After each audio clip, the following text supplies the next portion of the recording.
ওই ইহুদির এক ছেলে বিশ্বনবীর কিছু কাজ করে দিতেন।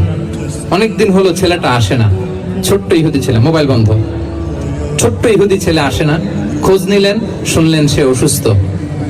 শুনলেন ইহুদি ছোট্ট ছেলেটা কি বিশ্বনবী দেখতে গেলেন।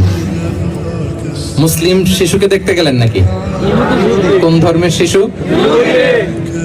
তার মানে আপনার প্রতিবেশী যদি হিন্দু হয়, বৌদ্ধ হয়, খ্রিস্টান হয়, দ্যাট ডাজন্ট ম্যাটার, আপনি তার বিপদে আপদে পাশে থাকবেন। এটা ইসলামের শিক্ষা, ঠিক কিনা বলেন? এই যে আপনাদের এখানে বুদ্ধিস্ট নেইবার আছে, হিন্দু নেইবার আছে, খ্রিস্টান নেইবার আছে, তারা বিপদে পড়লে তো আপনার যাওয়ার দরকার নাই না? যাবেন, খোঁজ খবর নিবেন, ভিজিট করবেন, পাশে দাঁড়াবেন। আপনি যে তাদের খোঁজ খবর নিতেছেন, মুসলিম হয়েও আপনি এত চমৎকার আচরণের, এটা দেখেই অনেকে কালিমা পড়ে মুসলমান হয়ে যাবে। এটাই তো দ্য বিউটি অফ ইসলাম, ইসলামের সৌন্দর্য। বিশ্বনবী হিন্দু মুসলিম ইহুদি বাছান নাই, ছোট্ট ইহুদিটাকে দেখতে গেলেন।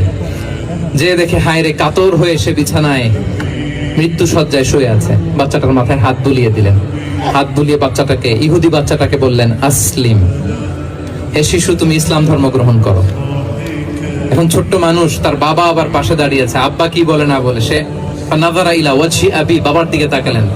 তার বাবা বলে, আতি আবুল কাসিম, মানে বিষ্ণু সাল্লাল্লাহু কুনিয়াত, বড় ছেলে ছিল কাসিম, তাকে বলা হতো আবুল কাসিম।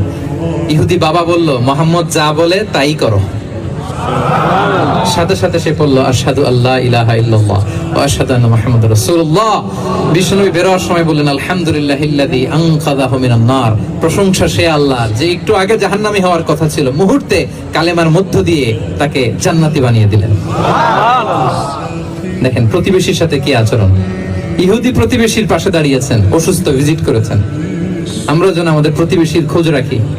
অভুক্ত প্রতিবেশী রেখে আপনি পেট পুরে খেয়ে তাহাজ্জুদ করলে ওই তাহাজ্জুদ আল্লাহর দরবারে যাবে না। খবরদার, খবরদার, আমরা যেন প্রতিবেশীর সাথে সুসম্পর্ক রাখি।